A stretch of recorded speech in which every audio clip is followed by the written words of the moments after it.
Hi there again. This is Psychic Cynthia again, and welcome back to Tea Time in the Garden. And I'm logging on to do another prosperity video, prosperity magic related video for today. I guess I had to move to the shade. It was just a little bit too warm in the sun. I want to pick up with where I left off last time and talking about the importance of investing in yourself energetically if you wish to increase your prosperity and your abundance. And by the way, this is true on any level.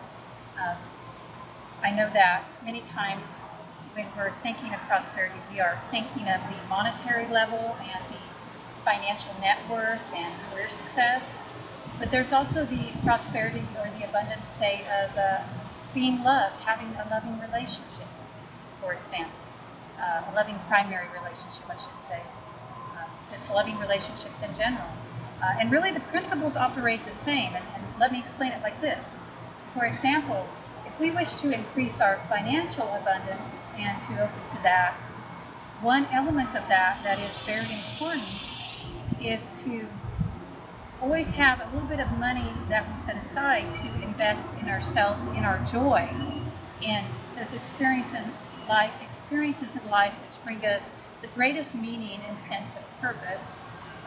So as I'm using the word joy here, it isn't just a frivolous joy, although certainly there's nothing wrong with some light pleasure. That is wonderful, provided you can afford it and you're not racking your credit cards up to the sky getting it. Okay, but a little light pleasure is fine. What I'm talking about here would be your true meaningful joy.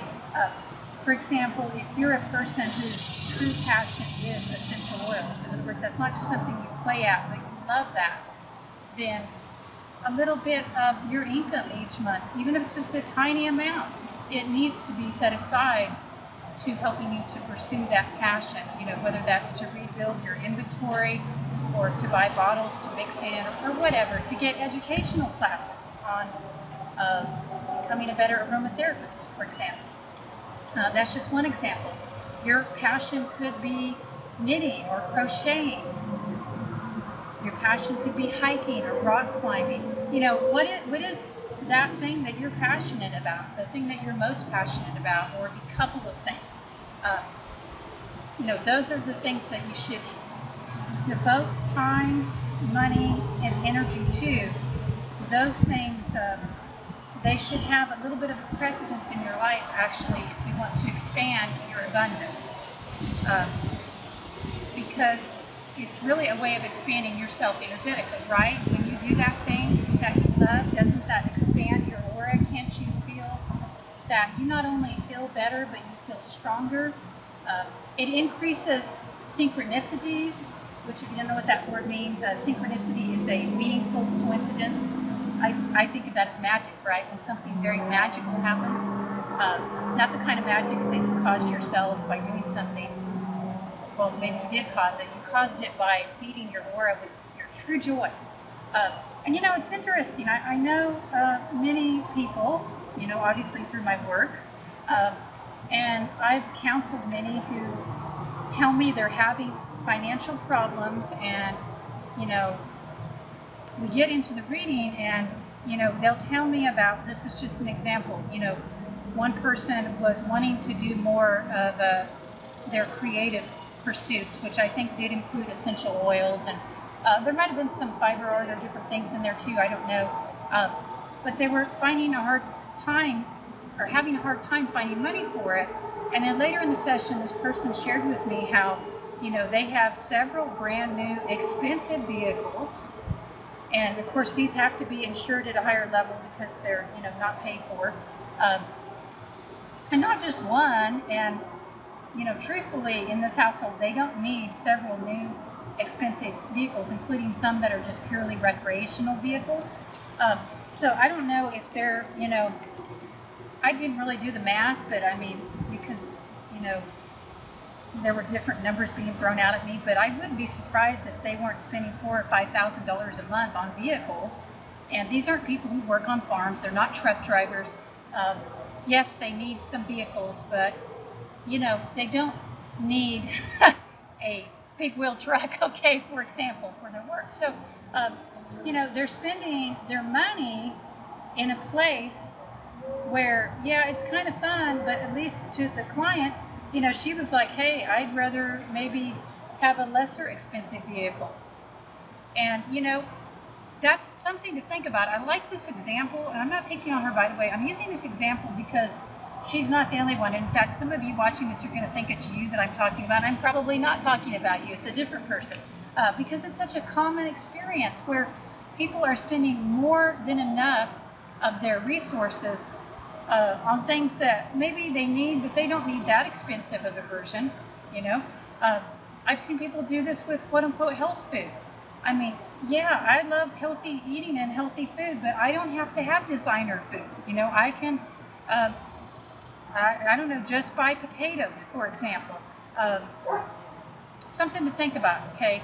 You know, and I'm not against splurging on the things that really, truly bring you meaning. But here's the bottom line, you know, even though our auras are potentially unlimited and we have access on the psychic plane to all the unlimited wealth of the universe, but it's still true that we live in a finite universe. And, you know, basically you have whatever you have right now in this moment. And that's another key to increasing our abundance quotient, to having a more richer experience in life. The key to that is to use what you have wisely and well. And, you know, if you're saying on one hand, you know, I don't have enough money to pursue my passion of, say your passion is essential oils, or you want to go to some workshops, okay, and learn some things, or you want to garden. I mean, if those are your passions, for example, or you want to rock climb, you want to spend more time volunteering in another country. These are all some examples. Whatever your passion is, and you're finding you don't have enough money to do that, but you have thousands of dollars to spend on luxury items, your priorities are screwed up, okay? It's not that you're a bad person. I'm not saying that, but you are mixed up. You're very mixed up. You know, if you want to have those fancy things, in other words, if those fancy things are what brings you meaning and purpose, you should do that. But if you're truly saying to yourself, what I want to do is over here, but I'm investing, you know, $10,000 a month over here, that's screwed up. I mean, you've got to know that if you really look within deeply. So I think maybe taking an inventory, you know, and not like in a mean way, not, you know, being judgy on yourself, but just realizing, you know, looking at, you know, are you taking what you already have, even if it's only very little? Let's say you don't have very much resources, but how are you spending that, you know, especially, I mean, are you spending a lot of extra on things that don't really mean much to you? And I can't tell you what that is because, of course, it's totally subjective. I mean, if it means a lot to you and it brings you great joy and it makes you feel like a better person in this world to drive a car that costs $10,000 more, okay, all the more power to you. I have no judgment on that, okay? You know, we all have the things, that's what I'm saying, that we invest in. I mean, I drive a car at this time that is at least 20 years old, but it is paid for, and I invest my extra money into my garden, okay? Now, a lot of people would not spend that extra money on gardening or herbalism or these other, you know, plant-related botanical medicine things. They wouldn't do that because it doesn't matter to them the way it matters to me at this time. It's just your choice, right? But know that you are making a choice in most cases. I mean, now, there may be some of you watching this who live in other countries, you know, where really the economy is just ragged, or maybe you literally have nothing, okay, and financially. But here's what I want to say to you, that because I've been there. I mean, I've actually been there where all I had is maybe $5 left after I paid my bills and bought food, and that was with me and a child. Okay, so I have been there. But you know, what I discovered in that time in my life is you never have nothing, really. Even if you have no money left, you always have your time, your energy, your attention, and it's all about this is the takeaway here. It's all about what you do with what you already have that's going to determine whether you're going to be able to increase it, whether you're going to be able to grow more. I mean, it's about making the best with your lot in your life. So you have to start somewhere, and you start right where you're at, and you start by being wise and discerning with where you're at. And, do an inventory. Certainly, if financial prosperity is an issue, you should write down everything you spend for a month. I know that sounds like a long time. Okay, if you don't want to do it for a month, do it for a week. Start to see where your money is going, because that's what you're valuing. Okay, if most of your money is going to your shelter and your electricity and all of that, I get that. You value having a place to live. So do I, by the way. And there's nothing wrong with that. That's very sacred. But even still, look at where the other money goes. For example, I notice a lot of my money, percent-wise, goes to my food budget. So I value healthy eating. I value specifically cooking at home and having the ingredients that I want. And that's fine. Sometimes I want to do something in my garden, or maybe take a class on something metaphysically related, and I actually choose to spend a little bit less on food that week. Because heck, I mean, this is the West. Most of us could spend less on food. Not all, okay? But for most of us who have any kind of employment or whatever, we do spend a lot of our budget on food, and that's fine, again. But just looking at where is your energy going in the actual dollar amount, and then also look at where is your time going. I mean, how much time are you allowing for that which feeds you truly, that which has meaning and purpose and joy? That's what I'm talking about here. And even if you don't have a lot of money, and or any money right now to devote to financially investing in your joy, there is usually a way where you can experience something without a great deal of money. So however you can connect with that experience, even if it's like, hey, I'm just going to lay down here or sit down here and meditate and visualize what it would be like to climb rocks in the gardens of the gods, for example. You can always connect in your mind, but you're still spending time, right, doing that thing. That's important. As I talked about in the last video, when you stop spending time, or let me put it this way, when you stop allowing yourself time to do what feeds you, then your aura shrinks, and then you actually become less attractive to abundance. Are you getting me here? That doesn't help you any. That doesn't help you any. You become less attractive to abundance on all levels when you stop doing those experiences and things which truly bring you joy. Meaningful purpose and joy.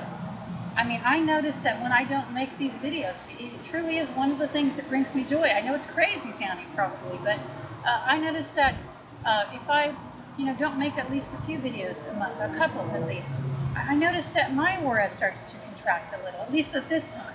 And that's the thing. What brings you purpose and joy and meaning can change. It does change at different times in your life. And I do want to counsel you. One of the, it's kind of an upper level teaching, because listen, if this is all foreign to you and you're just like, oh, I never thought of it that way. I never thought that by investing in my own joy and making time for that, that I could expand my abundance. So if this is totally new, just work on that part. But if you're grasping that, yes, work on that part, play with that part, I should say, enjoy that part and savor it and really do it. But another next level teaching too is to really be aware of what brings you joy now at this point in your life. I mean, looking back on my life, what brings me joy at this point, I'm sort of like in what some would call middle age. Actually, I would be really young middle age, I guess, but it's certainly what brings me joy now is much different than when I was in my early 20s. Much different.